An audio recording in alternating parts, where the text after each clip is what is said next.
भाषा क्या बताई थी हमने इसकी? किसी भी रासायनिक अभिक्रिया में जितने अभिकारी अणुओं के सांद्रण में परिवर्तन होता है उस संख्या को ही कोटि कहते हैं। अगर एक अभिकारी अणु के सांद्रण में परिवर्तन होगा तो ये प्रथम कोटि की अभिक्रिया कहलाएगी। दो अभिकारी अणुओं के सांद्रण में परिवर्तन होगा, द्वितीय कोटि की अभिक्रिया कहलाएगी। तीन अभिकारी अणुओं के सांद्रण में परिवर्तन होगा, तृतीय कोटि की अभिक्रिया कहलाएगी। और जब तीन से अधिक अगर अभिकारी अणुओं के सांद्रण में परिवर्तन होता है तो यह क्या होगी? बहुकोटि की अभिक्रिया कहलाएगी।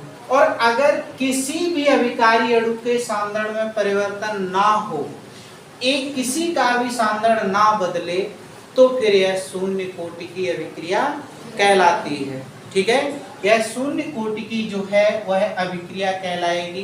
तो अब दूसरे तरह से भी हमने बताया कि अभिक्रिया का वेग जितने अभिकारी अणुओं के सांद्रण पर निर्भर करता है, ठीक है, अभिक्रिया का वेग जितने अभिकारी अणुओं के सांद्रण पर निर्भर करता है वही उस रासायनिक अभिक्रिया की क्या कहलाती है? कोटि कहलाती है। मान लीजिए कि अभिक्रिया का वेग जो है वह है किसी भी अभिकारी अणु के सांद्रण पर निर्भर नहीं कर रहा है, ना तो A पे निर्भर P पे कर रहा है, ना Q पे कर रहा है, ना R पे कर रहा है, ना S पे कर रहा है, किसी पे निर्भर ही नहीं कर रहा है, क्योंकि इस पे हमने पावर 0 लगा दी तो उसका मान 1 हो जाएगा, ये तो खत्म। समझ रहे?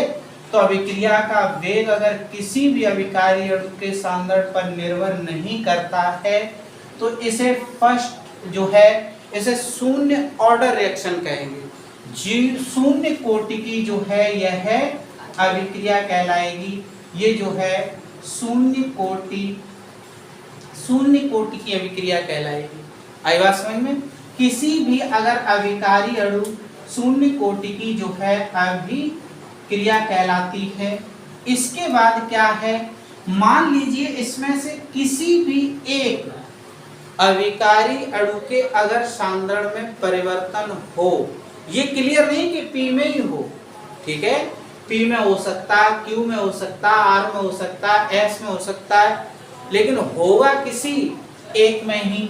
अगर किसी अभिक्रिया में किसी एक ही अगर अभिकारी अणु के सांद्रण में परिवर्तन होता है, मान लिया हमने वो P के अभिकारी अणु के सांद्रण में परिवर्तन हो रहा है अगर, तो फिर यही अभिक्रिया हमारी जो है वह है क्या कहलाएगी?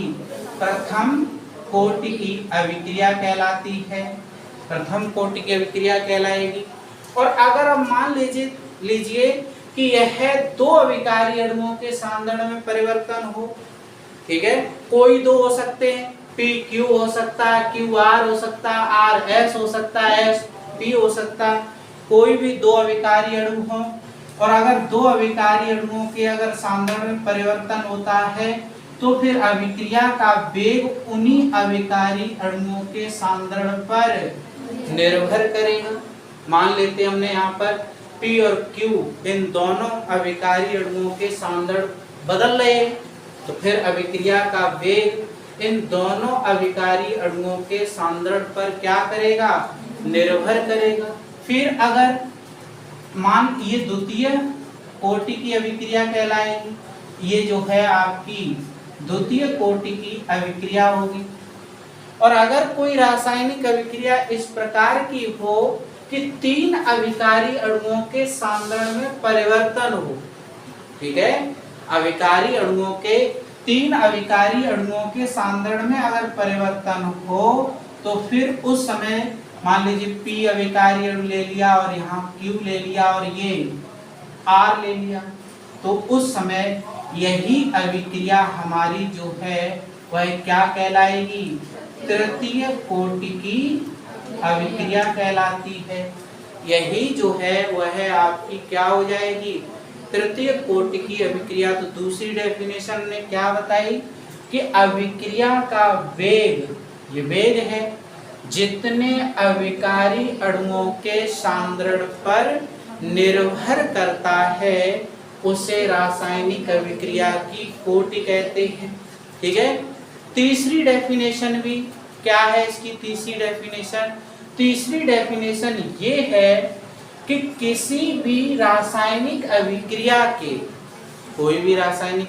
किसी भी रासायनिक अभिक्रिया के वेग को प्रदर्शित करने के लिए, ठीक है, वेग को प्रदर्शित करने के लिए अविकारी अणुओं के सांद्रण पर लगी घातों के योग को क्या कहते हैं?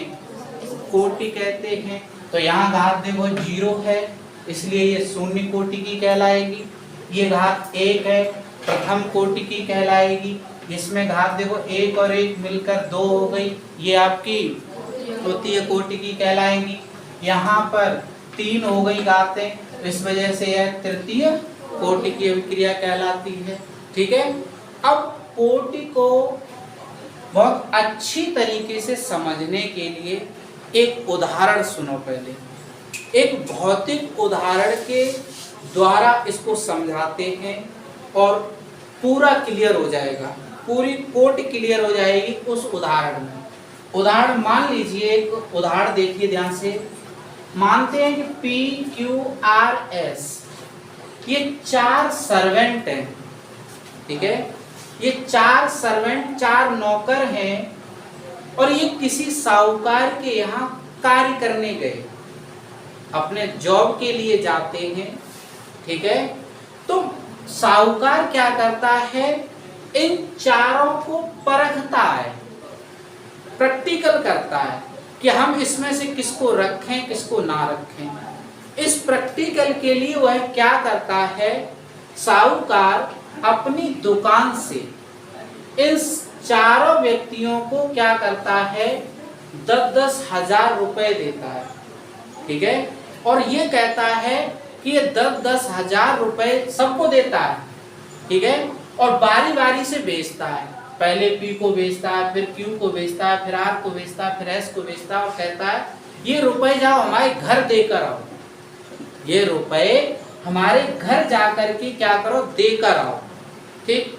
मान लीजिए P व्यक्ति को भेजा और P व्यक्ति घर गया और रुपए दे दिए जाके। ठीक है। रुपए देकर दुकान पे पहुंच जाएगा। मान लो ऐसा ही Q को दिया, Q भी रुपए दिए और दुकान पे पहुंच गया। R भी ने रुपए घर दिए, दुकान पे पहुंच गया। S ने भी रुपए दिए और देकर दुकान पे पहुंच गया। तो अब क्या हुआ? इसका मतलब ये है इन चारों में से किसी की भी नियत में परिवर्तन नहीं हुआ। किसी की भी नियत में क्या है? परिवर्तन नहीं हुआ। और अगर साहूकार मान लीजिए रिपोर्ट लिखाए तो किसको दंड मिलेगा? किसी को भी नहीं। साहूकार यदि रिपोर्ट लिखाता भी है तो किसको दंड मिलेगा? एक भी व्यक्ति को नहीं दंड मिलेगा, क्योंकि एक ने भी चोरी नहीं की है, एक की भी नियत में परिवर्तन नहीं हुआ है उस समय। यानी कि ये जो है वेग, जो है वेग का मतलब यहाँ दंड है, यानी पुलिस जो है वो किसी भी व्यक्ति को दंड नहीं देगी। तो ये स्थिति जो निकल के आई है वो शून्य कोटि के अंतर्गत मानी जाएगी। ये स्थिति यानी किसी का भी नियत में कोई परिवर्तन नहीं हुआ। अब मान लीजिए उसी में से एक व्यक्ति ये सोच बैठे, अरे पहले ही दिन तो आए थे करने के लिए, पहले ही दिन 10,000 रुपए मिल गए, चलो लेके फूट लो, चलो घर चलते हैं, यहाँ से भाग चलो। तो इसका मतलब ये हुआ कि इन 3 व्यक्ति रुपए घर पहुंचा दें और एक व्यक्ति के विचार में मनाए का पहले ही दिन तो है, रख या मत रख नौकरी हमें, हम तो जे जा रहे घर रुपए 10,000 लेकर। इसका मतलब एक व्यक्ति की नियत में क्या हुआ है? परिवर्तन हुआ है। और एक व्यक्ति की नियत में परिवर्तन हुआ है तो अब अगर साहूकार अगर रिपोर्ट करेगा भी तो केवल एक व्यक्ति को ही तो दंड मिलेगा।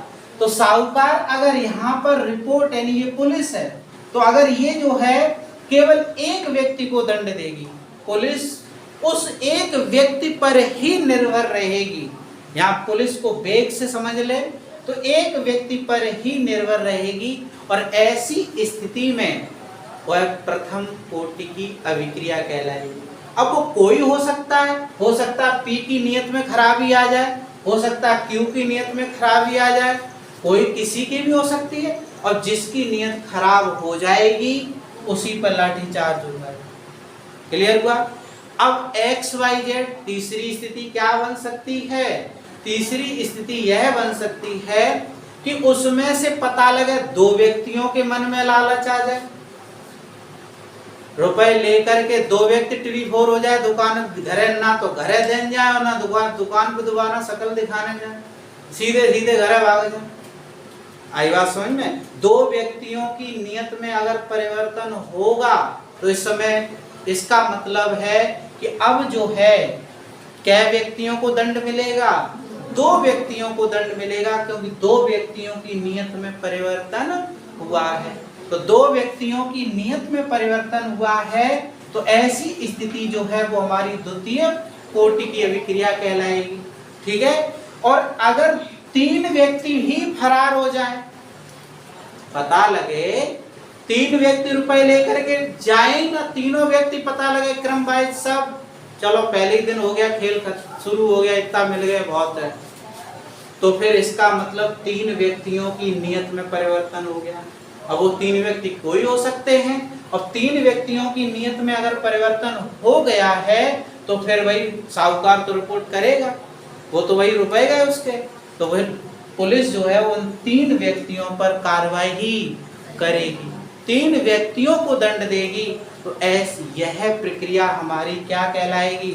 तृतीय कोटि की अभिक्रिया कहलाएगी। और अगर मान लीजिए ऐसा ही होते होते चारों भाग जाए, ऐसा भी तो हो सकता है, चारों गायब हो जाए, तो इस समय क्या होगा? अभिक्रिया का वेग उन चारों व्यक्तियों पर निर्भर करेगा। ठीक है?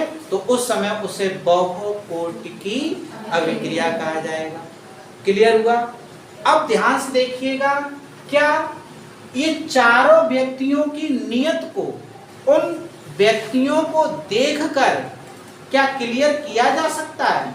ऐसे ही मतलब जो है साहूकार ऐसे ही देख ले तो बता देते नहीं ये चोर है, ये नहीं, इसलिए उसको क्या करना पड़ा?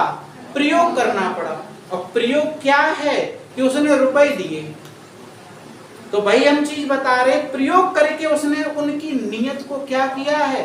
परखा है। अगर प्रयोग ना करे तो बिना प्रयोग के उसको परख नहीं सकता है। तो यही चीज हम बता रहे हैं कि अभिक्रिया को देखकर आप कोटि नहीं बता सकते, अभिक्रिया को देख करके कोटि नहीं बता सकते हैं, बल्कि कोटि कब बता सकते हैं? कि उसका प्रयोग करना पड़ेगा। अभिक्रिया का जब प्रयोग होगा तो प्रयोग के द्वारा ये बात जो है वह है स्पष्ट हो जाएगी। ठीक है? ये बात क्लियर हो गई सबके? तो प्रथम कोटि शून्य कोटि की अभिक्रिया में क्या होगा? किसी भी अभिकारी अणु के सांद्रण पर निर्भर, मतलब किसी का भी सांद्रण नहीं बदलेगा, किसी की नियत नहीं बदली थी, तो किसी भी अभिकारी अणु के सांद्रण में जो है वह कोई भी परिवर्तन नहीं होगा, इसलिए वह हमारी क्या कहलाएगी? शून्य कोटि की अभिक्रिया कहलाएगी। उस समय किस वेग का मतलब हमने बताया पुलिस का, किसी पे कार्रवाई नहीं करेगी। द्वितीय प्रथम कोटि की अभिक्रिया में क्या होगा भाई? ये कैसे क्लियर? किसी भी एक अभिकारी अणु का सांद्रण बदलेगा, यानी कि एक व्यक्ति की नियत में क्या होगा? खोट होगा। एक व्यक्ति की नियत बदलेगी तो फिर एक ही व्यक्ति पर कार्रवाई होगी, तो वह हमारी क्या कहलाएगी? प्रथम कोटि की अभिक्रिया कहलाएगी। इसी तरह से दो व्यक्तियों की नियत में परिवर्तन हो जाएगा तो वह हमारी क्या कहलाती है? द्वितीय कोटि की अभिक्रिया कहलाएगी।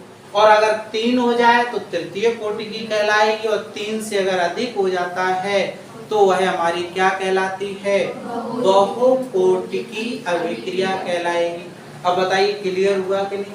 तो प्रयोग के द्वारा, ठीक है, साहूकार बिना प्रयोग किए किसी को भी नहीं परख पाएगा कि कौन उसमें साहूकार है और कौन उसमें चोर है।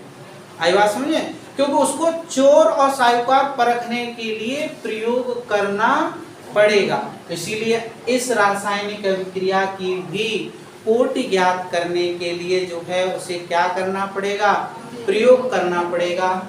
क्लियर हो गया सबका, या दिक्कत है किसी को बताइए जल्दी से। चलिए आगे नेक्स्ट, आगे हेडिंग डालेंगे।